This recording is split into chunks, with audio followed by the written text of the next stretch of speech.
An earthquake of magnitude 6.4 occurred early morning on Tuesday, December 20, 2022, at 2:34 a.m. local time near Eureka, Humboldt County, California, USA, as reported by the United States Geological Survey.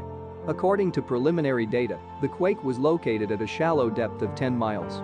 Shallow earthquakes are felt more strongly than deeper ones as they are closer to the surface. The exact magnitude, epicenter, and depth of the quake might be revised within the next few hours or minutes as seismologists review data and refine their calculations, or as other agencies issue their report. A second report was later issued by France's Réseau National de Surveillance Sismique, RENAS, which listed it as a magnitude 5.3 earthquake.